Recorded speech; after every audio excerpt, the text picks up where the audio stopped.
अस्सलाम वालेकुम दोस्तों, मैं अजहर सर आप सबका स्वागत करता हूं आपके अपने यूट्यूब चैनल आदर्श हिंदी में। दोस्तों, आज हम कक्षा 7 से पाठ क्रमांक 10 इस पाठ का अध्ययन करने वाले हैं। इस पाठ को अध्ययन करने से पहले मैं आपको ये बात बताना चाहूँगा कि इस पाठ पर मैंने इससे पहले एक वीडियो बनाया है। अगर आपने वो वीडियो को नहीं देखा है तो उसका लिंक मैं डिस्क्रिप्शन में दे दूँगा, आप वहाँ से जाकर उस वीडियो को देख सकते हैं। और मैं आपसे विनती करूँगा अर्थात दरख्वास्त करूंगा कि पहले उस वीडियो को देखें, पार्ट 1 को, क्योंकि ये कहानी और कहानी को समझने के लिए अर्थात इस पूरे पार्ट को समझने के लिए हमें पहला वो पार्ट देखना पड़ेगा, फिर हमारा ये पार्ट। तो आपसे विनती है कि पहले उस पार्ट को देख ले अगर आपने नहीं देखा है इस पार्ट को समझने के लिए। तो चलिए दोस्तों, बिना देर किए चलते हैं हमारे आज के इस वीडियो की। यासुकी चान ने उसके पेड़ पर चढ़े, वो उसकी हार्दिक इच्छा थी। यासुकी चान तोत्तो चान के पेड़ पर चढ़े, ये तोत्तो चान की एक हार्दिक इच्छा थी, अर्थात मनपूर्वक इच्छा थी कि यासुकी चान तोत्तो चान के पेड़ पर यानी कि उसके स्वयं के पेड़ पर चढ़े। यासुकी चान के मन में भी वो उत्साह था कि वो भी अपनी खुशी से तोत्तो चान के पेड़ पर चढ़ना चाहता था और पेड़ पर चढ़ने का एक अनुभव वे स्वयं प्राप्त करना चाहता था। इसीलिए वह उत्साहित था, खुश था। वो उसके सामने गया, वो उसके सामने गई। उसका लटका चेहरा इतना उदास था कि तोत्तो चान को उसे हंसाने के लिए गाल फुलाकर तरह तरह के चेहरे बनाने पड़े। अर्थात यहाँ पर लेखिका कह रही है कि तोत्तो चान ने बहुत प्रयास किया और तोत्तो चान ने भी प्रयास किया, यासुकी चान ने भी प्रयास किया। तोत्तो चान ने प्रयास किया चढ़ाने का और यासुकी चान ने चढ़ने का, लेकिन दोनों के प्रयास के बाद उन्हें जब यश प्राप्त नहीं हुआ, सफलता प्राप्त नहीं हुई तो यासुकी चान की खुशी थोड़ी कम हो गई और उसका चेहरा निराशा से भर गया।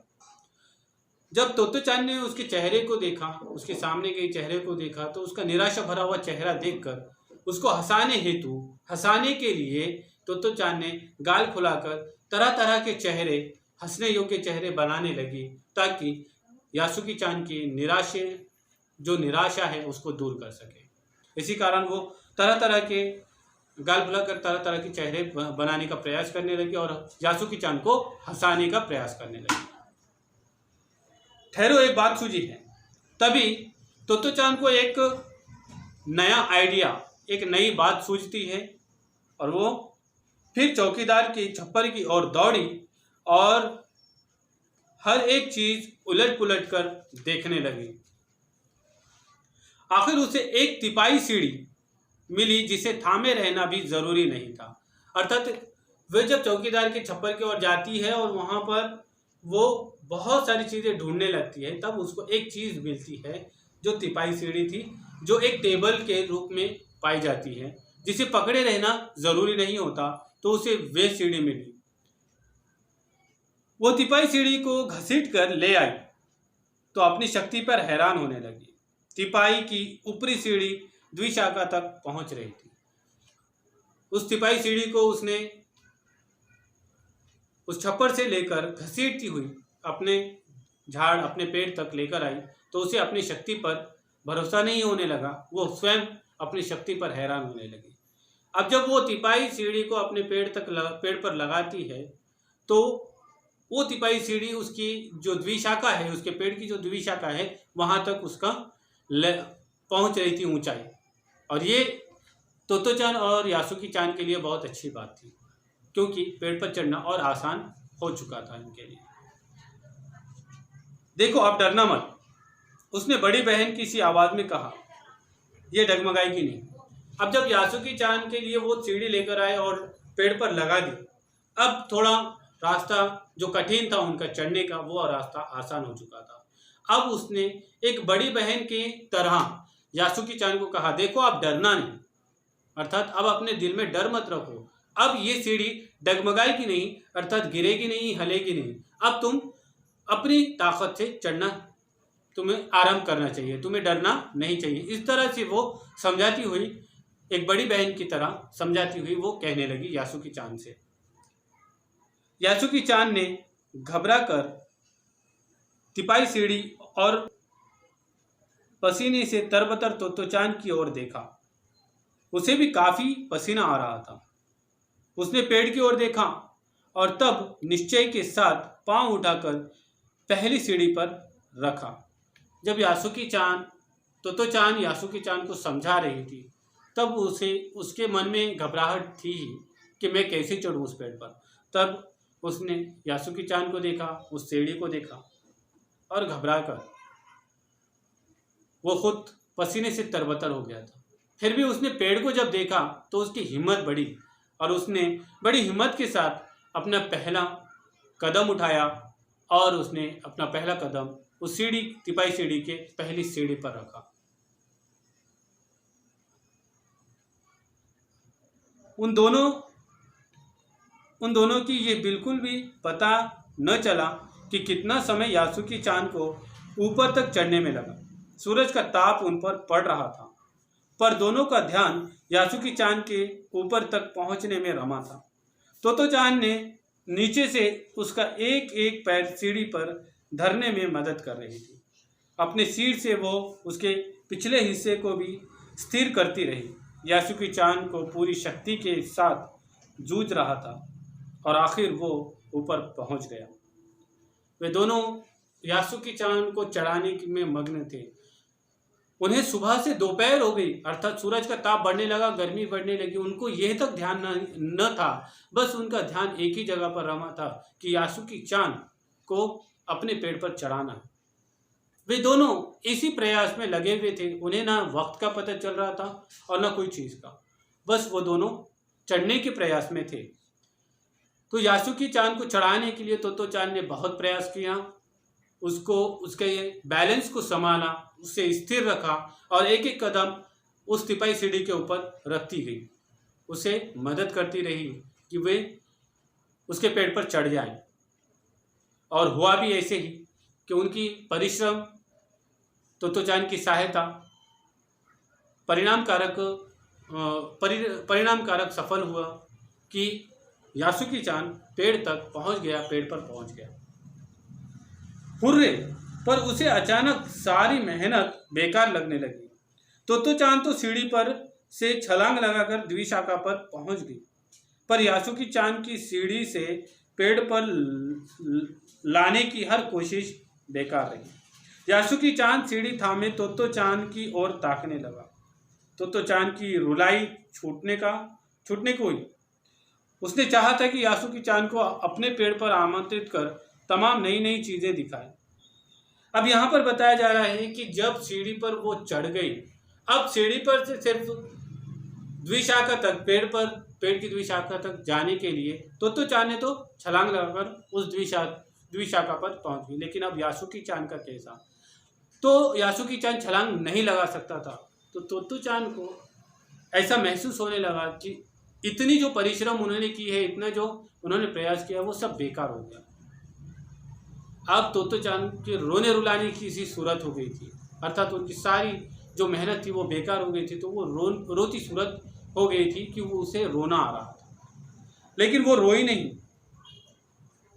उसने चाहा था कि यासुकी चान को अपने पेड़ पर चढ़ाए और आमंत्रित कर उसे तमाम नई नई चीजें वो दिखाना चाहती थी। इसी कारण वो रोई नहीं। पर वो रोई नहीं, उसे डर था कि उसके रोने पर यासुकी चान भी रो पड़ेगा, और इसी कारण वो रोई नहीं कि उसे डर था कि अगर तोतो चान रोएगी तो यासुकी चान भी उसके रोता हुए चेहरे को देखकर वो भी रोएगा। उसने यासुकी चान को पोलियो से पिचकी और अकड़ी उंगलियों वाला हाथ अपने हाथ में थाम लिया। उसके खुद के हाथ से वो बड़ा था, उंगलियां भी लंबी थी। देर तक तोतो चान उसका हाथ थामे रही, तब बोली, तुम लेट जाओ, मैं तुम्हें पेड़ पर खींचने की कोशिश करती हूँ। अब उन्होंने अपने इस समस्या का एक नया तरीका निकाला। तोतो चान ने कहा यासुकी चान से कि अब तुम हाथ दो। हाथ जब वो दिया तो उसको पोलियो था और इसी कारण उसकी उंगलियां थोड़ी अकड़ी हुई थी, लेकिन फिर भी तोतो चान की उंगलियों से उसकी उंगलियां बड़ी लग रही थी, हाथ भी बड़ा था। तो उसने कई देर तक उसका हाथ पकड़ा रहा और फिर वो तोतो चान यासुकी चान से कहने लगी कि अब तुम लेट जाओ, अर्थात द्विशाखा पर लेट जाओ और मैं तुम्हें द्विशाखा तक खींचने का प्रयास करूंगी, कोशिश करूंगी। उस समय द्विशाखा पर खड़ी तोतो चान द्वारा यासुकी चान को पेड़ की ओर खींचने अगर कोई बड़ा देखता तो वो जरूर डर के मारे चीख उठता। उसे वे सच में जोखिम उठाते ही दिखाई देते। पर यासुकी चान को तोतो चान पर पूरा भरोसा था और वो खुद भी यासुकी चान के लिए भारी खतरा उठा रही थी। अपने नन्हे नन्हे हाथों से वो पूरी ताकत से यासुकी चान को खींचने लगी। बादल का एक बड़ा टुकड़ा बीच बीच में छाया करके उन्हें कड़कती धूप से बचा रहा था। अर्थात यहाँ पर जब तोतो चान ने यासुकी चान को अपने हाथों से खींचने का प्रयास किया, तब वो प्रयास अगर कोई बड़ा देखता, अर्थात घर का कोई बड़ा देखता सदस्य, तो वे स्वयं वो जरूर उन्हें डांट देता और वो उस हालात को, उस परिस्थिति को देखकर जरूर चीख उठता, क्योंकि वो बहुत काम जोखिम का था।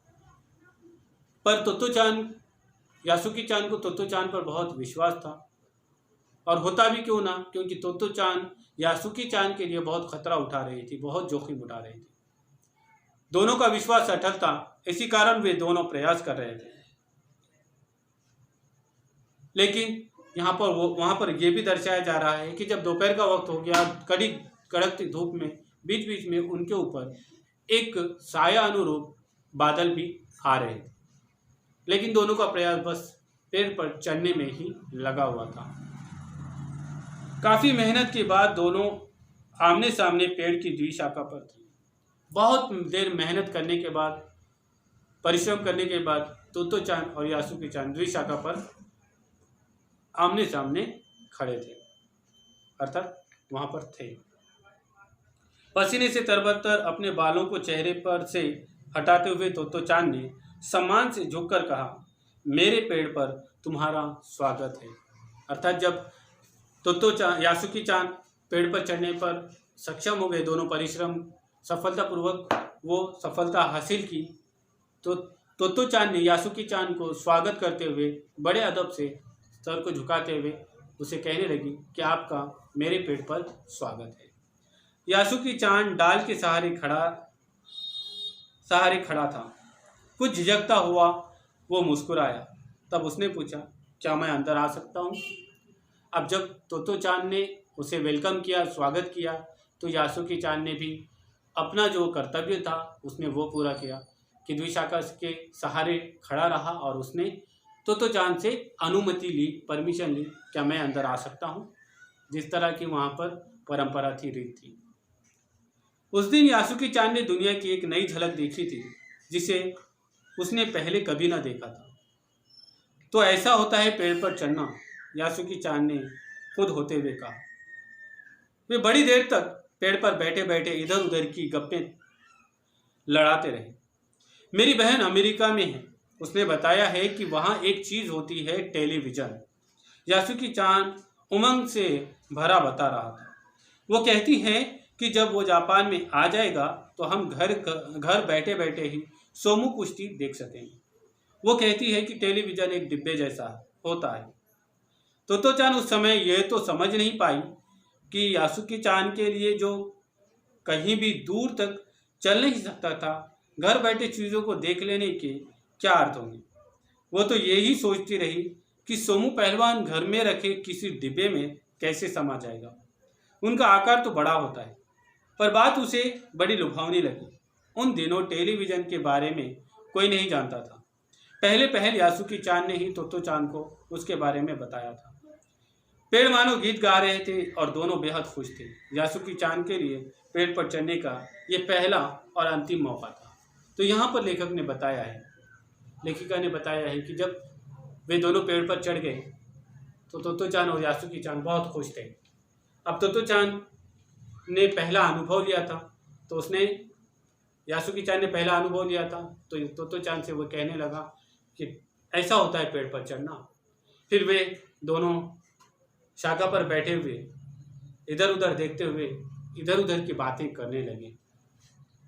और उसी के साथ तोत्तो चान ने यासुकी चान ने तोत्तो चान को अपनी बहन जो अमेरिका में रहती है उसके बारे में बताया, और उसने बताया कि उसकी बहन उससे किस प्रकार की बातें कही थी, कि उसने बहन ने एक नई प्रकार की उनसे जानकारी तो यासुकी चान को बताई है कि उनके पास एक टेलीविज़न है, उस टेलीविज़न में कई तरह की चीज़ें दिखाई जाती है, कई तरह की चीज़ें हम देख सकते हैं, यहाँ तक कि सोमू पहलवान भी उसमें दिखाई देता है, और ये सब हम घर बैठे बैठे देख सकते हैं। ये सब बातें तोत्तो चान को उसकी बड़ी बहन जो अमेरिका में रहती है उसने बताई थी, और यही बात तोत्तो चान ने यासुकी चान को बताया। लेकिन यासुकी चान को वहाँ पर इन सब बातों का अर्थ तो समझ में नहीं आया। उसे ये भी समझ में नहीं आया कि सोमू पहलवान तो बहुत बड़ा होता है, लेकिन वो अपने घर के छोटे से डिब्बे में कैसे समा जाएगा, ये सब उसको समझ में नहीं आया। लेकिन यासुकी चान का मुस्कुराता हुआ चेहरा, उसका आनंदित चेहरा देखकर उसे भी स्वयं आनंद प्राप्त होने लगा। अब मानो वे स्वयं हंसी खेल रहे थे, हंसी खुशी रह रहे थे वहाँ पर, और उस अनुभव का मज़ा ले रहे थे। तो ये जो यहाँ पर लेखिका ने ये भी बताया कि यासुकी चान का जो ये मौका था पेड़ पर चढ़ने का, वो पहला और आखिरी था, क्योंकि इसके बाद उसे कभी मौका नहीं मिलने वाला था। तो उम्मीद करता हूँ दोस्तों कि आपको ये चैप्टर समझ में आया होगा। अगर नहीं समझ में आया है दोस्तों तो कमेंट कर ज़रूर बताएं, और बिल्कुल ज़रूर बताएं कि ये वीडियो कैसा लगा, मुझे कमेंट कर बताएं। अगर वीडियो अच्छा लगा है दोस्तों तो लाइक कीजिए, कमेंट कीजिए, शेयर कीजिए, और मेरे चैनल को सब्सक्राइब करना ना भूलें। दोस्तों आप सबका धन्यवाद, शुक्रिया मेरा ये वीडियो देखने के लिए। तो मिलते हैं दोस्तों अगले वीडियो में एक नए पार्ट के साथ, तब तक के लिए धन्यवाद।